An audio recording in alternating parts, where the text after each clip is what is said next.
Hi, once again welcome back to Obstetrics and Gynecology videos.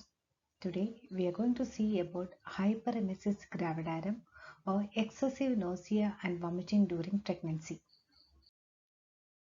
Hyper means excessive, emesis means vomiting, gravidarum means pregnancy. So hyperemesis gravidarum means it's a nausea or vomit of moderate intensity, especially common until 16th week of pregnancy. Vomiting becomes intractable in early pregnancy and cause fluid and electrolyte imbalances and nutritional deficiency. And women usually needs to be hospitalized.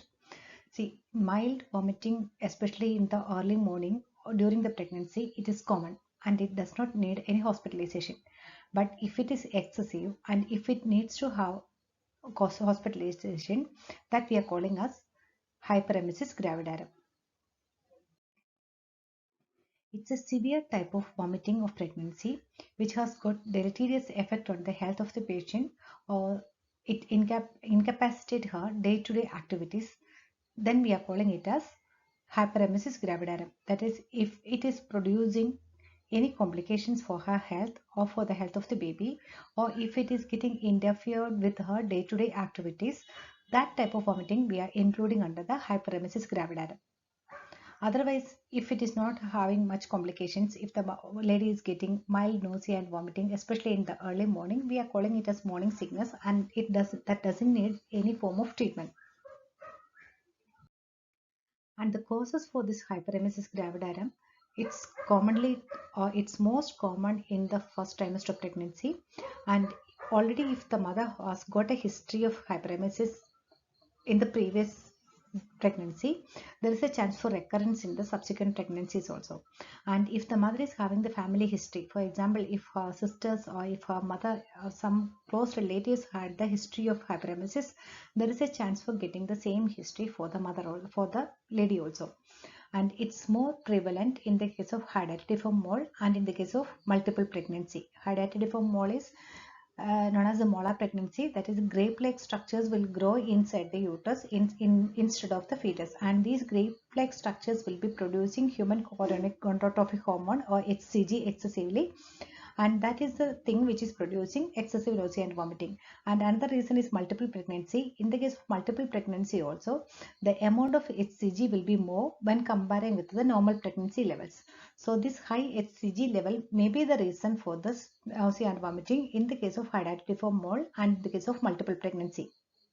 And it is common in the case of unplanned pregnancy, especially in the case of unwanted pregnancies also.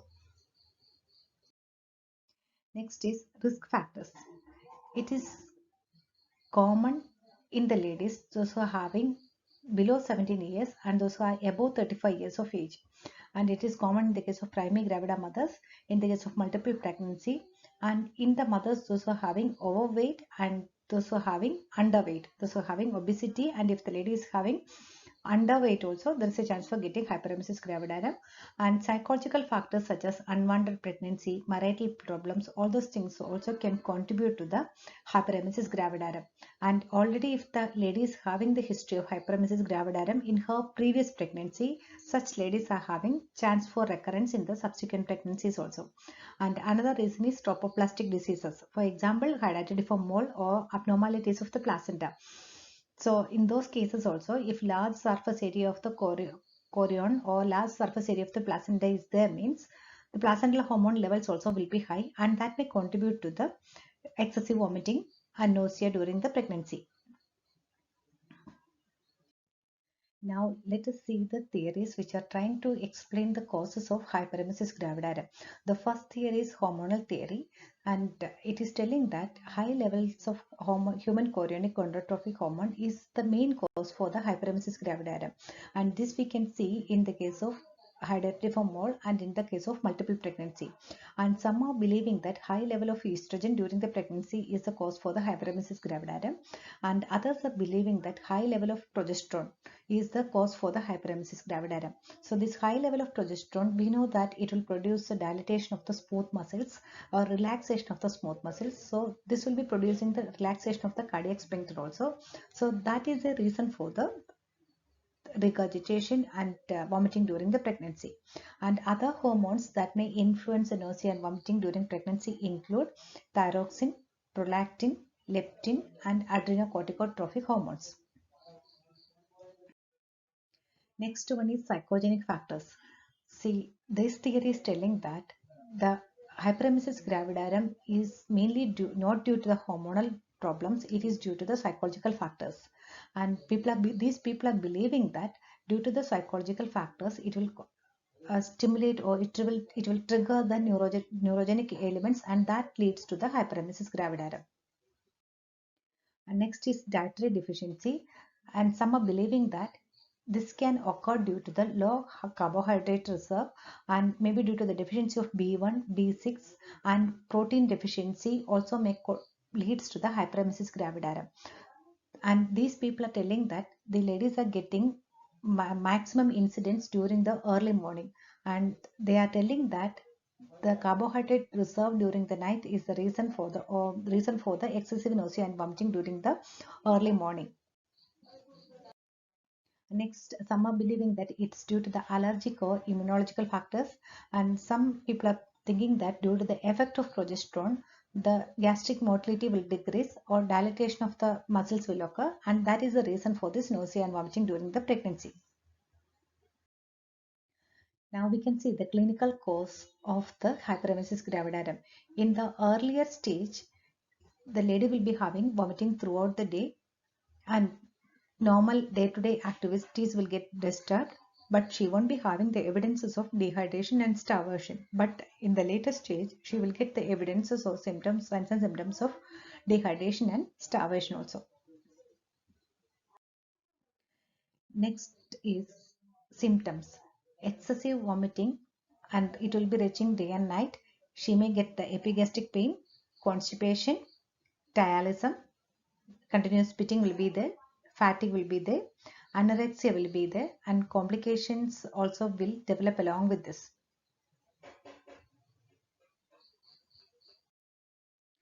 And the other signs include, later she will get the signs of dehydration, ketoacidosis, and she will get dry coated tongue, sunken eyes, acetone smell, breath will be there, tachycardia will be there, postural hypotension will develop, her temperature will increase, and there is a chance for developing jaundice in the later stages. And if you are doing the ultrasonography, you can confirm the pregnancy also. And the investigations that you are supposed to do during this hyperemesis gravidarum is, first you should do the urine analysis. So you should see the amount of urine. You should see for the oliguria. If dehydration is there, means the urine amount will be less. So you should see for the amount of or quantity of the urine, and you should see the color of the urine. If it is dark color, it will be due to the concentration, and you have to see the specific gravity and acidic reaction of the urine, and if the specific gravity is high, that also shows the sign of dehydration. And you have to see whether presence of acetone or presence of protein or bile pigments are there in the urine or not. And in the later stages, you have to see for the presence of or absence of diminished presence of chlorine or absence of chloride also you should see. And in the biochemical and circulatory changes, you have to see for the serum electrolytes level. That is, you have to see the sodium, potassium, and chloride level. And in the ophthalmoscopic examination, you have to see for the retinal hemorrhage and for the detachment of the retina. This is very rare, but if it has occurred, this is the most unfavorable sign. Next, if the lady is having changes in the potassium level, you should take the ECG also. And for the confirmation, first you can do the pregnancy test, and you have to see for the associated causes that may produce the vomiting. That is, you have to see for the gynecological or other medical or surgical issues that may produce the vomiting. You have to exclude that possibility also. And for confirming the hydatidiform mole and for multiple pregnancy, and even for confirming the pregnancy itself, you can go for the ultrasonography also. Next is the complications.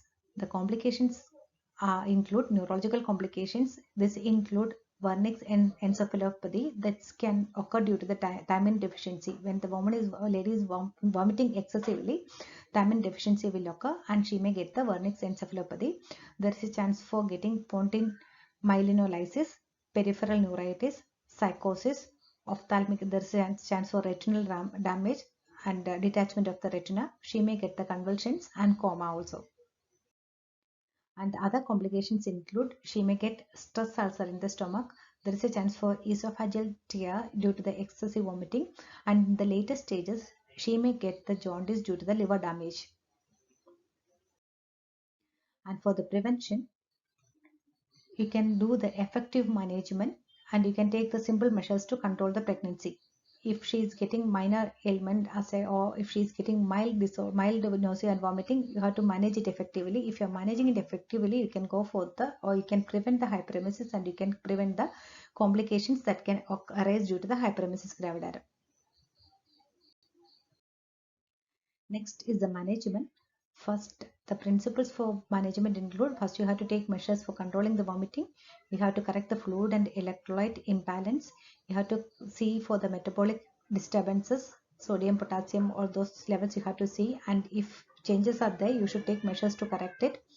And you should take measures to prevent the complications which can occur due to the nausea and vomiting.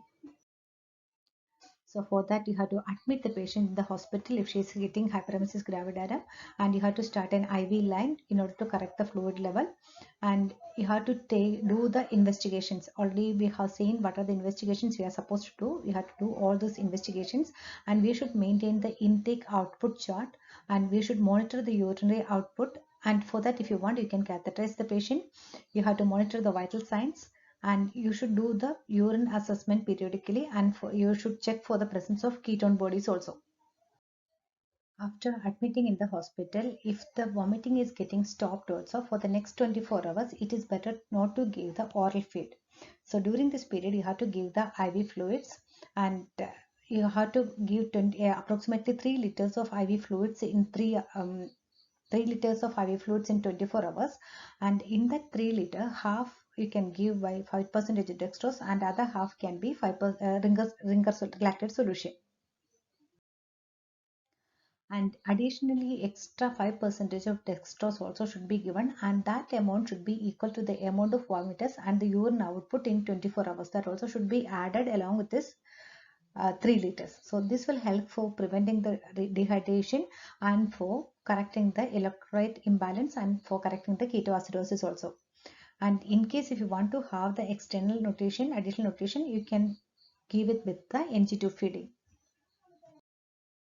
And you have to give the drugs or medications to control the vomiting. You can give the antiemetics, promethazine 25 mg IM, BD or TDS you can give, and you can give triflupromazine 10 mg IM, or you can give metachlorpromide 10 mg IM, hydrocortisone 100 mg IV in drip should be given, and you can give prednisolone orally. And you have to give the nutritional supplements like vitamin B1, B6, B12 and vitamin C. Sometimes the vomiting may be due to the deficiency of these vitamins. So when you are giving this additional support, that may correct the vomiting. And now we can see the nursing care. The nursing care should be always sympathetic, but at the same time you have to do the firm handling of the patient. You have to monitor the patient daily. You should look for the signs of improvement, and you should see whether the vomiting is getting subsided or not, and you should see whether the patient is feeling hungry, whether she is having a better look or not, and if she was having the acetone smell in the breath, you should see whether it has disappeared or not. And of course we have to check the vital signs, you have to check the blood pressure, and you have to see the urine output also.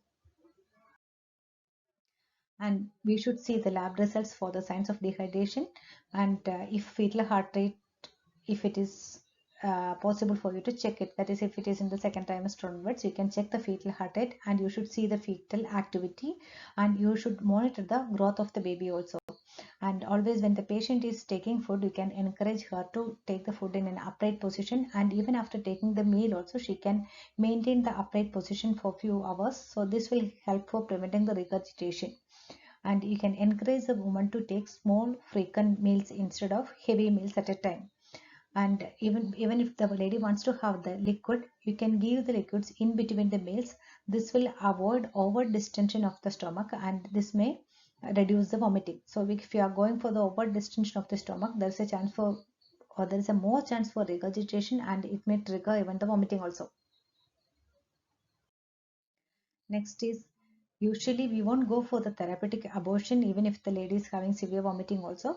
But if the pregnancy is complicated, or if the hyperemesis gravidarum is getting complicated with other issues, like that is if the lady is getting neurological problems, or if she is getting retinal detachment, other retinal problems, in that case we may think about the therapeutic abortion. Next is the dietary management. Before IV fluids are given, first you can start oral food. For that you can start small and frequent dry meals without fat. Otherwise you can first start with dry carbohydrates like bread, biscuit, toast, all those things. And even ginger is also helpful as a home remedy. You can try for that, and gradually you can restore the, or you can come back to the normal diet. Thank you for watching this video. So we have seen the main aspects about the hyperemesis gravidarum. We have seen what are the causes, what are the complications, and how to manage the hyperemesis gravidarum. Thank you for watching this video. See you soon with a new video. Bye.